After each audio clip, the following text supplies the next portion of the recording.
तो जो लोग बोलते हैं कि 0.5 या 0.25 का चश्मा नहीं पहनना, वो पैसे लेके आपसे सर्जरी कर दे रहे हैं। इसका मतलब ये है, आपको मिसगाइड कर रहे हैं, मिसलीड कर रहे हैं, आपको आपकी कमजोरी का फायदा उठा के they just want to earn money. और वो इतना कम प्रॉब्लम होता है 6/9 6/12। मैं आपको 100% गारंटी के साथ कह रहा हूँ कि आपका विजन 6/6 हो जाएगा। जय हिंद दोस्तों, मैं हूँ कैलाश। और आज के वीडियो में हम बात करेंगे कि लेसिक या कोई भी सर्जरी एएलपी में क्यों अलाउ नहीं है। अगर आप सोच रहे हो कि वो लेसिक करा ले, कॉन्टूरा करा ले, एंटी कॉन्टूरा करा ले, या सिल्क है, स्माइल है, इतनी सारी सर्जरीज है और डॉक्टर धड़ल्ले से कर भी देते हैं क्योंकि उनको तो पैसे मिलते हैं। लेकिन इसका एक बहुत बड़ा और वैलिड और साइंटिफिक रीजन है कि वो एएलपी में नेचुरल विजन 6/6 ही क्यों मांगते हैं, लेसिक क्यों अलाउ नहीं। इसके 4-5 साइंटिफिक कारण से जो हम इस वीडियो में डिस्कस करेंगे। और ये हम इसलिए बना रहे हैं क्योंकि अब बहुत कम टाइम रह गया है एएलपी के मेडिकल होने में। बहुत जल्दी रिजल्ट आने वाला है साइको का और उसके बाद विद इन 3-4 वीक्स मेडिकल हो जाएगा। और जो एफी कॉन्टूरा की जो वीडियोस और डॉक्टर्स कई लोग बना रहे हैं वीडियोस की सर्जरी करा लो और ये सब कर लो, तो वो इसलिए बना रहे हैं ताकि कोई ट्रैप में ना फंसे और वहां पे मिसलीडिंग और मिसगाइड ना हो। क्योंकि इन सर्जरी से ठीक होने में 5 से 6 महीने भी लगते हैं, कम से कम 2 महीने तो चाहिए ही होते हैं। और अब क्योंकि इतना कम टाइम बचा है इसलिए वो बिल्कुल नहीं कराना चाहिए। तो वो रेड डॉट है, रेड सिग्नल है फॉर एएलपी के लिए। या दूसरे डिफेंस जो जॉब्स है उसके लिए भी हम डिटेल में बात करेंगे कि वो क्यों अलाउ नहीं है। तो चलिए शुरू करते हैं।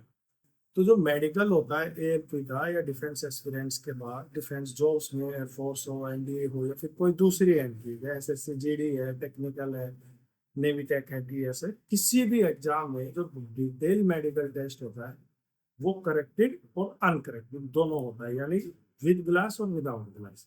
लेकिन कुछ जो पोस्ट ऐसी होती है जहाँ पे करेक्टेड अलाउ नहीं होता है, जैसे एएलपी, लोको पायलट, या फिर फ्लाइंग है, या फिर पायलट है, या फिर एयरफोर्स एफ फ्लाइंग एंट्री है। इन सब में चश्मा अलाउ नहीं होता, यानी नेचुरल 6/6 चाहिए। और इसके लिए वो इतना डिटेल में टेस्ट करते हैं, आपकी आई को डायलेट करेंगे, प्यूपिल को बड़ा करेंगे, इलाज करके तब देखेंगे। तो 3-4 बड़े महत्वपूर्ण और मुख्य टेस्ट होते हैं जिसमें आपने कोई भी सर्जरी कराई हो वो 2 सेकंड में पकड़ में आ जाएंगे। सबसे पहला वो चेक करते हैं फंडस्कोपी। तो फंडस्कोपी में एक बहुत तेज लाइट आपकी आंख में डाल के और वो चेक करेंगे कि कहीं कोई निशान तो नहीं है।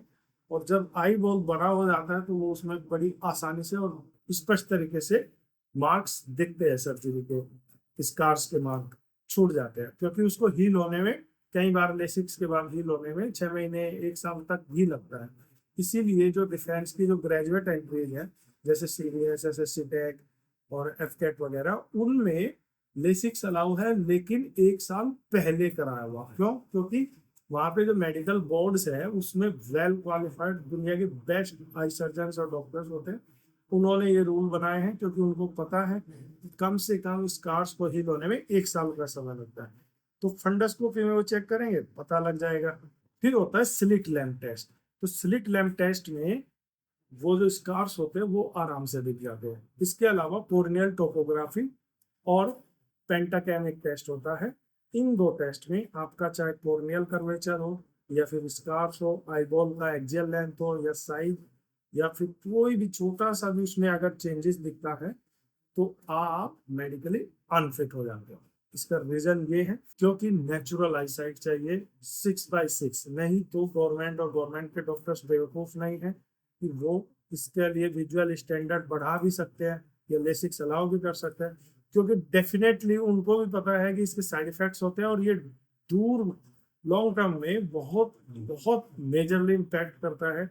जैसे मान लीजिए आप फ्लाइंग ऑफिसर्स हैं और आप प्लेन उड़ा रहे हैं 5,000 मीटर की ऊंचाई पे, तो वहां पे अगर आप पूरा आसमान देखना है और वो एरोप्लेन की स्पीड बहुत ज्यादा होती है, या वैसे ही एएलपी की अगर आप है और लोको पायलट है, ट्रेन की स्पीड कितनी स्पीड से होगी, तो आपको नेचुरल विजन चाहिए बहुत दूर का देखने के लिए। और लेसिक्स का क्या लिमिटेशन होता है, लेसिक्स के बाद कुछ लोगों में 6/6 आ जाता है, कुछ में पार्सल रह जाता है, कुछ का नहीं आता है। दूसरा, उसके बाद वो फ्लैक्चुएट भी करता है और इसी वजह से नेचुरल ही अलाउ है, सर्जरी अलाउ नहीं है। तो ये तो हुए मिसगाइडिंग और मिसलीडिंग फैक्ट्स कि आपका भले ही आपकी एपिकॉन्टोरा करा लो या कोई भी सर्जरी करा लो, लेकिन स्लिट लैब, फंडास्कोपी, कॉर्नियल टोपोग्राफी और पेंटाकैम रिपोर्ट्स में वो पकड़ा जाएगा। और खास करके आप ये देखो, डबल स्टैंडर्ड्स देखो उन लोगों का जो कहते हैं कि 0.25 या 0.5 या 6/9 6/12 पे चश्मा नहीं पहनना, वही लोग आपसे पैसे लेके आपकी लेसिक कर देते हैं। तो जो लोग बोलते हैं कि 0.5 या 0.25 का चश्मा नहीं पहनना, वो पैसे लेके आपसे सर्जरी कर दे रहे हैं। इसका मतलब ये है, आपको मिसगाइड कर रहे हैं, मिसलीड कर रहे हैं, आपको आपकी कमजोरी का फायदा उठा के they just want to earn money. और वो इतना कम प्रॉब्लम होता है 6/9 6/12, मैं आपको 100% गारंटी के साथ कह रहा हूँ कि आपका विजन 6/6 हो जाए और बिल्कुल डेफिनेटली इससे इम्प्रूव कर सकते हैं। हाँ, ये बात अलग है कि सबकी बॉडी अलग होती है, सबका बॉडी टाइप अलग है, इम्यूनिटी अलग है, हीलिंग अलग है, और आपका इम्यून प्रोसेस अलग है, तो हीलिंग पावर भी अलग होती है, आपका प्रॉब्लम भी अलग होती है। जैसे स्फेरिकल में थोड़ा स्लो इम्प्रूव होता है, सिलेंड्रिकल में बहुत जल्दी इम्प्रूव हो जाता है विजन। तो वो अलग अलग डिपेंड करता है कि किसका हो जाएगा किसका नहीं होगा, ये भी मैटर करता है। बट यस, आप अपना विजन नेचुरली इम्प्रूव कर सकते हैं नेचुरल मेथड से। इसके अलावा अब हम बात करेंगे कि वो सेफ्टी मेजर्स पर्पज से क्यों अलाउ नहीं है लेसिक। मतलब जो बोर्ड बैठता है, डिफेंस का बोर्ड हो या रेलवे का बोर्ड हो, उनको भी तो पता है ना क्यों क्यों अलाउ नहीं है। उसका एक पर्टिकुलर रीजन है। तो हम उन मेजर्स और उन सेफ्टी गाइडलाइंस की बात करेंगे कि क्यों अलाउ नहीं है। तो रेलवे या डिफेंस बोर्ड को स्टेबिलिटी चाहिए होती है, लॉन्ग टर्म स्टेबिलिटी, यानी इसीलिए आपका विजन 6/6 मांग रहे हैं। यानी आप एक बार जॉब में गए तो आपको 20 साल 30 साल वहां जॉब करनी है, और उस लॉन्ग टर्म पीरियड में they want perfect 6/6 vision. LASIK का क्या होता है कि सर्जरी कराया तो उसके बाद वापस भी आ जाए। 100% गारंटी के साथ कह रहा हूँ, अगर आपको सिलेंड्रिकल पावर है, चाहे आप लेसिक करा लो कोई भी सर्जरी, विद इन 2-3 ईयर्स वो आपका वापस आ जाएगा और फिर आप दोबारा से मुसीबत में पड़ सकते हैं। इसीलिए वो 100% नेचुरल रीजन मांगते हैं।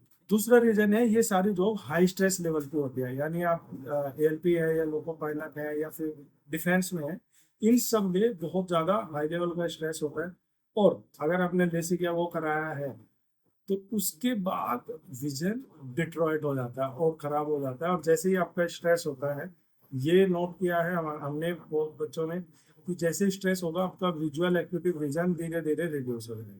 तो इसलिए भी ये भी एक रीजन है। नाइट विजन इश्यू, तो लेसिक कराने के बाद जनरली एक तो आईज में हमारी ना कौन सेल्स होते हैं वो डिस्टर्ब हो जाते हैं, और लाइट की जो सेंसिटिविटी आईज की जो कैपेबिलिटी होती है वो डिस्टर्ब हो जाती है। तो आप तेज धूप पे नहीं देख सकते, तेज रोशनी में गाड़ी नहीं चला सकते, उसमें डे लाइट में आपको बहुत प्रॉब्लम्स आती है। और सुबह शाम आपको जैसे नेचुरल लाइट दिन की कम हो जाती है, उसमें नाइट ग्लेयर्स आते हैं, हेजीनेस दिखती है, और आपको ग्लेयर दिखेगा हमेशा। तो ये सारे प्रॉब्लम्स आते हैं। एक सबसे बड़ा रीजन है परमानेंट प्रॉब्लम्स आती है कुछ लेसन के बाद, जैसे कॉर्नियल थिकनेस है और रेटिना की थिकनेस है, वो रिड्यूस हो जाती है, और उसकी वजह से और बहुत सारी प्रॉब्लम्स होते हैं। यानी कॉर्नियल थिकनेस आपकी कम हो गई तो आपका कॉर्निया वीक हो गया, रेटिना भी थिन हो गया तो वो रेटिना वीक हो गया। और ये अक्सर हाई पावर में भी होता है, इसीलिए ये हाई पावर तो अलाउ होती नहीं है, बल्कि बेसिक भी अलाउ इसीलिए नहीं होता है क्योंकि कॉर्नियम और रेटिना दोनों चीजें आपकी आइज का मोस्ट इम्पोर्टेंट पार्ट होता है, और उनसे छेड़खानी करने का मतलब है अपनी आंखों को और कमजोर करना। इमरजेंसी सिचुएशंस होते हैं, जैसे आपको स्ट्रेस हो गया या फिर आपको कॉर्नियल की वजह से थोड़ा कुछ इशू हो जाता है, या फिर कई बार ऐसा होता है हेजी हो जाता है। मान लीजिए आप ट्रेन चला रहे हैं और आपका अचानक से भी हेजी हो गया, आपको कुछ भी नहीं दिख रहा है या ब्लर दिख रहा है, तो कितनी इमरजेंसी और कितनी खतरनाक सिचुएशन है। आप 4-5 हज़ार लोगों को लेकर ट्रैवल कर रहे हो, बहुत खतरनाक सिचुएशन हो जाता है, इसलिए वो अलाउ नहीं होता है। तो दोस्तों ये थे वो सारे रीजन कि लेसिक्स क्यों नहीं कराना चाहिए और क्यों अलाउ नहीं है। तो आप इस चक्कर में ना पड़े। अगर आपको विजन की प्रॉब्लम है, आप परीक्षा योगा आइए और विजन इंप्रूव करिए, नेचुरल करिए। कोई साइड इफेक्ट नहीं है, कोई कोई मेडिसिन नहीं है, कोई सर्जरी नहीं है, 100% नेचुरल है। Thank you.